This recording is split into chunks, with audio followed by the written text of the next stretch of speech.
Gua orangnya berantakan, terutama di ruangan gua. Seberapa rajinnya gua membersihkan ruangan gua, I always end up with messy room just a couple days. Not even a day, just a couple hours. Ruangan yang gua bersihkan tadi kembali berantakan. Dan gua malas membersihkannya lagi karena menghabiskan waktu yang bisa digantikan dengan nonton anime. My mom always yell at me to clean up my room every fucking day. Not in my age right now, but in a little bit younger than right now. Asal kalian tahu, gua orangnya pemalas. Jika gua harus membersihkannya lagi, itu hal yang paling berat bagi gua. Lalu gua selalu beralasan, "Bu, ini tuh seni. Kalau nggak berantakan itu ada sesuatu yang hilang." Ya mungkin ini adalah kebiasaan gua. Dan pada saat itu gua berpikir, messy is the real man shit. Yeah, the real man shit. Gua tahu nggak semua laki-laki berantakan kayak gua. Tapi kebanyakan teman laki-laki gua kamarnya pada berantakan. Dan gua pikir itu natural. Tapi gua nggak bisa terus seperti ini. Dalam keadaan tertentu, misalkan gua dalam keadaan bad mood atau stres, ruangan yang berantakan itu memperparah keadaan. How I'm supposed to calm chaos in my mind if there chaos in my environment? Dan yang paling parahnya adalah ketika gue dalam keadaan buru-buru. Misalnya ada janji sama temen, ketika itu gue kehilangan kunci gue yang biasanya ada di meja. Lalu gue tanya ibu gue.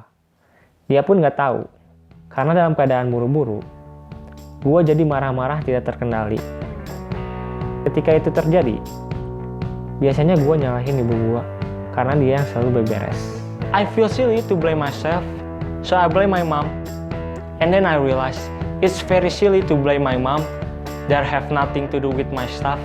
Seharusnya gue lebih bisa bertanggung jawab dengan barang gue sendiri, terlebih dengan mengorganisirnya. Kenapa gue cerita seperti ini? Karena pasti ada salah satu dari kalian yang seperti ini, blind spot. Seperti kata pepatah, gajah di pelupuk mata tidak terlihat, semut di seberang lautan tampak. Jujur gue benci membersihkan kamar gue, karena ini jauh dari kebiasaan gue. Dan jika gue tidak merubahnya sekarang, kebiasaan ini akan terbawa sampai gue tua. And if you heard that being messy more you creative, fuck that shit bro. Jangan jadikan itu sebagai alasan untuk tetap berada di zona nyaman kalian. I hate that word. Tapi benar sih ada penelitian yang mengatakan seperti itu. So I just encounter with two decisions that I have to pick it up. And there have advantages and disadvantages alone, whether being messy person or tidy person. But you need to choose how do you feel. Ask yourself, what consequence of being messy? Are you okay with that? Tapi di sini gue hanya menjelaskan tentang masalah yang gue alami selama menjadi orang yang berantakan. And I found being tidy person will help me in the long run. The point is, I don't like to clean up my room, but I'm gonna do it anyway because I believe pressure make you grow. And I know it's not easy for me. And it will bring me sense of challenge. It's not bad though. Ruangan berantakan bisa terjadi karena beberapa faktor. Salah satunya adalah kalian terlalu sibuk dan hanya mempunyai sedikit waktu untuk merapikan dan mengorganisir barang kalian. Atau itu adalah sebuah tanda bahwa kalian mempunyai banyak barang. Di dunia digital ini, kita dengan mudahnya membeli barang, dan kita sering terbawa oleh nafsu untuk membeli barang. Seperti membeli barang di flash sale. Menurut kalian itu mungkin good deal.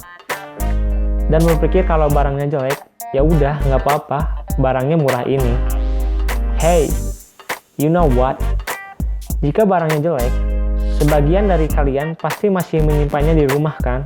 Jika itu terjadi terus-menerus, yang ada kalian makin stres dengan menumpuknya barang. Seorang profesor psikologi dan penulis dari beberapa buku self-help, Jordan Peterson, percaya bahwa dengan membersihkan ruangan kalian, itu dapat merubah kehidupan kalian. You start small. It's not small. You think it's small. It's not small. I had a girl come up to me last night at the end of my talk, and this happens all the time. She said, I started cleaning up my room last year and it completely changed my life. She said, your room is an externalization of your mind. And that's right.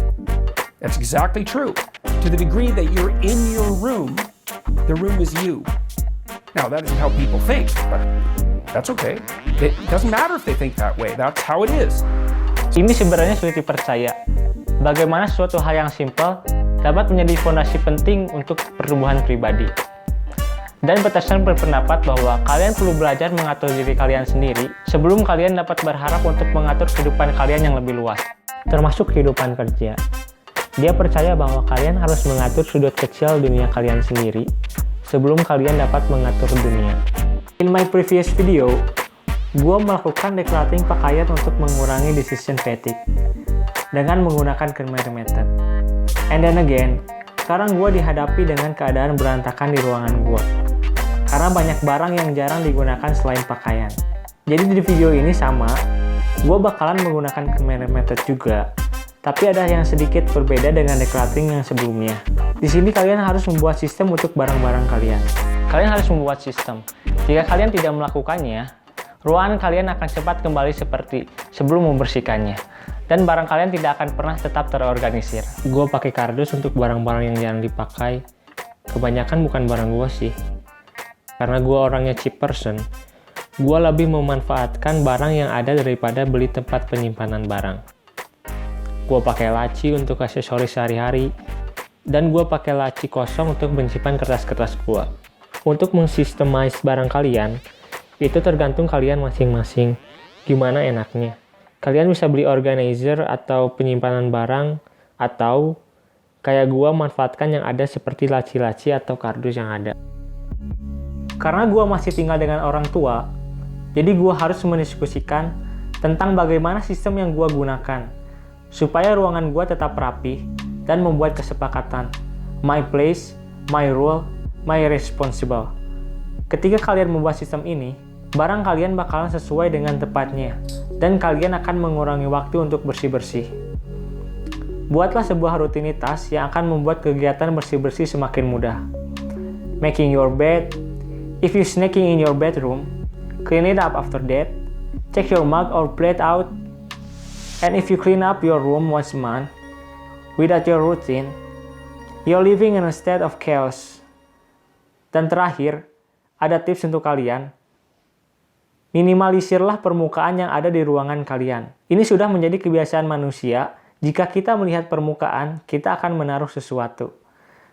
Setiap permukaan meja yang kosong, kita akan menaruh barang di sana. Dan ini akan berakhir dipenuhi dengan banyak barang.